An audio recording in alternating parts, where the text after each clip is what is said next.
नमस्कार, मैं हूं विशाल यादव। वक्फ संशोधन कानून पर कपिल सिब्बल की दलीलें सुनकर सीजीआई बीआर गवई को भी लगने लगा है कि यह वक्फ संशोधन कानून कहीं न कहीं मुसलमानों के मौलिक अधिकारों का हनन कर रहा है। दोस्तों, सुप्रीम कोर्ट में जबरदस्त भिड़ंत देखी जा रही है, जहां पर मोदी सरकार के वकील सॉलिसिटर जनरल तुषार मेहता जवाब दे रहे हैं सुप्रीम कोर्ट का सवालों का, लेकिन दूसरी तरफ कपिल सिब्बल और अभिषेक मनु सिंघवी ने ऐसी ऐसी दलीलें रखी हैं कि सच में बता रहे हैं कि जड़ से ये मोदी सरकार हिल गई है। कपिल सिब्बल साहब ने साफ साफ कहा कि मंदिरों के लिए तो चंदा मिल जाता है, मंदिरों के लिए तो चंदा मिल जाता है और ये चंदा 2000 3000 करोड़ तक मिलता है, लेकिन मस्जिदों के लिए 1 रुपये का भी चंदा नहीं मिलता है। मस्जिदों के लिए 1 पैसा भी कहीं से नहीं आता। वक्फ बोर्ड ही मस्जिदों की रक्षा करता है, सुरक्षा करता है। दोस्तों, कपिल सिब्बल साहब ने यह भी कहा कि यह वक्फ संशोधन कानून नहीं बल्कि वक्फ बोर्ड पर कब्जा करने का कानून है। मोदी सरकार ने यह संशोधन कानून नहीं लाए, मोदी जी वक्फ संशोधन कानून नहीं लाए बल्कि वक्फ कब्जा कानून लेकर आए, यानी कि वक्फ बोर्ड पर कब्जा करना चाहते हैं। दोस्तों, क्या क्या दलीलें रखी गई हैं, एक एक दलील हम लोग यहां पर देखने वाले हैं। आप सभी को पता है कि सुप्रीम कोर्ट ने दोनों पक्ष के वकीलों को 2-2 घंटे का समय दिया है बहस करने के लिए, और दोस्तों हो सकता है कि आज शाम तक वक्फ संशोधन कानून पर फैसला आ जाए, लेकिन फैसला आने से पहले ऐसा लग रहा है कि कई प्रावधानों पर सुप्रीम कोर्ट रोक भी लगाएगा, जैसे वक्फ बाय यूजर या फिर कलेक्टर की नियुक्ति करना और वक्फ बोर्ड में गैर मुसलमानों की एंट्री करना जैसे तमाम प्रावधानों पर सुप्रीम कोर्ट रोक लगा सकता है। दोस्तों, दलीलें देखिए, कपिल सिब्बल साहब ने अभी अभी दलील दी है। कपिल सिब्बल साहब ने कहा कि इसका विरोध करते हुए, यानी इस कानून का विरोध करते हुए कपिल सिब्बल ने कहा कि हम तो सभी मुद्दों पर दलील रखेंगे। मंदिरों की तरह मस्जिदों में 2000-3000 करोड़ चंदे में नहीं आते। वे कहते हैं कि पिछले अधिनियम में पंजीकरण की आवश्यकता थी और क्योंकि आपने पंजीकरण नहीं कराया, इसे वक्फ नहीं माना जाएगा। कई 100, 200 और 500 साल पहले बनाए गए थे। दोस्तों, बात यह है कि कपिल सिब्बल साहब के कहने का मतलब बिल्कुल साफ है। अब ये जो कानून मोदी सरकार लेकर आई है, इस कानून के तहत अब वक्फ बोर्ड को वक्फ बोर्ड नहीं माना जाएगा, अब यह सरकारी बोर्ड माना जाएगा।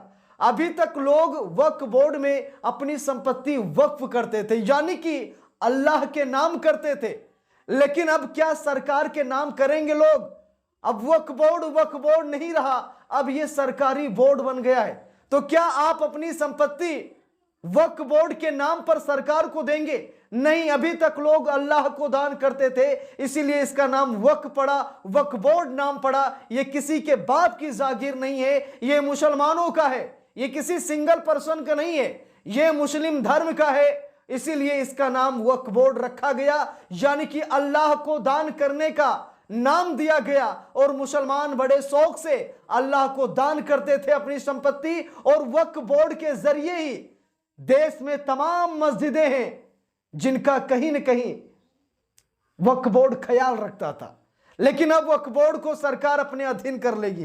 दोस्तों, यहां पर देखिए, वक्फ के छीन लिए जाने के बाद वहां जाकर प्रार्थना नहीं कर सकते। देख लीजिए, कपिल सिब्बल साहब ने ऐसी ऐसी दलीलें दी हैं, और वक्फ संशोधन कानून मामले में कपिल सिब्बल साहब सीजीआई से भी भिड़ गए।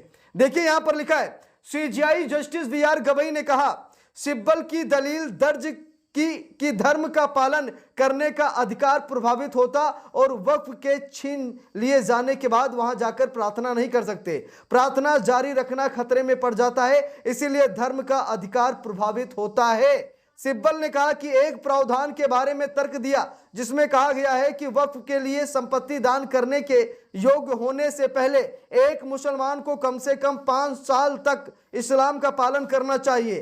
पहले बोर्ड के सदस्य मुस्लिम होते थे, अब गैर मुस्लिम नामांकित सदस्य हैं। कितनी बड़ी बात यहां पर कपिल सिब्बल साहब ने कही। कपिल सिब्बल ने कहा कि वक्फ के लिए अगर संपत्ति दान करना है तो कम से कम एक मुसलमान को 5 साल तक इस्लाम का पालन लगातार करना पड़ता है, तब जाकर के कहीं वो पक्का मुसलमान बनता है और वक्त को अपनी संपत्ति दान करता है, अल्लाह के नाम करता है। इतने कड़े प्रावधान पहले से ही थे, क्योंकि ये एक धार्मिक संस्था है, ये एक धर्म का बोर्ड है। लेकिन यहां पर जो ये किया जा रहा है, गैर मुसलमानों को जो शामिल किया जा रहा है, ये गलत है। क्योंकि अभी तक मकसद यही था कि कम से कम वो 5 साल तक लगातार इस्लाम का कबूल करके रखे, फिर अपनी संपत्ति दान करे। उसमें मुसलमान ही होते थे जो अल्लाह की इबादत करते थे, यानी कि पूरी तरीके से अल्लाह के नाम ये बोर्ड चल रहा था। लेकिन अब मुसलमानों के धार्मिक आधार पर बहुत बड़ा प्रहार किया गया है। दोस्तों देखिए, सीजीआई ने कहा कानून के लिए संवैधानिकता की धारणा है और जब तक कोई स्पष्ट मामला सामने ना आए अदालतें हस्तक्षेप नहीं कर सकती। हमें कॉलेज से यही सिखाया गया है। कपिल सिब्बल ने कहा कि कोई न्यायिक प्रक्रिया नहीं है और फिर आप वक्फ को अदालत में जाने और कलेक्टर के फैसले को चुनौती देने के लिए मजबूर करते हैं और जब तक फैसला आता है तब तक संपत्ति वक्फ नहीं रह जाती। देखिए कितनी बड़ी बात कही है कपिल सिब्बल साहब ने। कपिल सिब्बल साहब ने कहा है कि वक्फ संशोधन कानून के जरिए मोदी सरकार ने एक कलेक्टर को चुना है और वो कलेक्टर सरकारी संपत्ति बताएगा वक्फ बोर्ड की संपत्ति को, क्योंकि जिनकी मृत्यु 200, 300, 500 साल पहले हो गई है, न वो जिंदा है न उनके कागज जिंदा है। ऐसे में वो कलेक्टर जो सरकार का अधिकारी होगा, सरकार का नौकर होगा, वो जब कागज नहीं पाएगा तो उस संपत्ति को जिसने 500 साल पहले वक्फ की है वो संपत्ति अब सरकार की हो जाएगी। और जब तक लोग कोर्ट कचहरी का चक्कर काटेंगे तब तक तो वो पूरी तरीके से सरकार के अधीन हो जाएगी, वो संपत्ति सरकार कब्जा कर लेगी। और वो कौन सी अदालत है जो सरकार से लड़ाई लड़ेगी?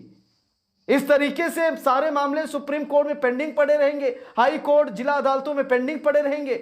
क्या वक्फ बोर्ड के सदस्य, क्या ये तमाम मुसलमान अपनी संपत्ति की लड़ाई जिंदगी भर कोर्ट में लड़ते रहेंगे और सरकार उनकी संपत्ति पर कब्जा कर लेगी? दोस्तों आगे देखिए क्या दलील दी गई। कपिल सिब्बल ने आगे कहा कि मैं सरकार को क्यों दिखाऊं कि मैं एक मुसलमान हूं, इसका फैसला कौन करेगा और मैं 5 साल तक क्यों इंतजार करूं? यह अनुच्छेद 14, 25 और 26 का उल्लंघन है। कपिल सिब्बल ने साफ साफ कहा कि मैं मुसलमान हूं, मैं वक्फ करता हूं, अपनी संपत्ति को अल्लाह के नाम करता हूं, तो क्या मुझे यह बताना पड़ेगा मोदी सरकार को कि मैं मुसलमान हूं और अल्लाह को यह संपत्ति दान कर रहा हूं? क्या बताना पड़ेगा मुझे? अगर बताना पड़ रहा है तो यह अनुच्छेद 14, 25 और 26 का उल्लंघन है। कपिल सिब्बल ने आगे कहा कि अब वक्फ बाय यूजर को हटा दिया गया है, इसे कभी नहीं हटाया जा सकता। यह ईश्वर को समर्पित है, यह कभी खत्म नहीं हो सकता। अब यह सुनिश्चित कर रहे हैं कि केवल वही वक्फ बाय यूजर बचेगा जो रजिस्टर्ड है। अब मोदी सरकार ने वक्फ संशोधन कानून में एक बात क्लियर कर दी है कि अभी तक जितनी भी संपत्तियां वक्फ बोर्ड की तरफ से दावा किया जा रहा है कि यह वक्फ बोर्ड की संपत्ति है, भैया नहीं मानी जाएंगी। अगर आपके पास कोर्ट का कागज है वही संपत्ति वक्फ बोर्ड की मानी जाएगी, बाकी कोई संपत्ति वक्फ बोर्ड की नहीं मानी जाएगी। भले किसी ने दान किया है लेकिन अगर कागज नहीं है, अगर दान करने वाला जिंदा भी है और उसने कागज नहीं दिखाए या वक्फ बोर्ड के पास उस संपत्ति का कागज नहीं है, कोर्ट ने हस्तांतरित नहीं किया है, तो वो भूमि सरकारी की मानी जाएगी, वो संपत्ति सरकार की मानी जाएगी, ना कि वक्फ बोर्ड की।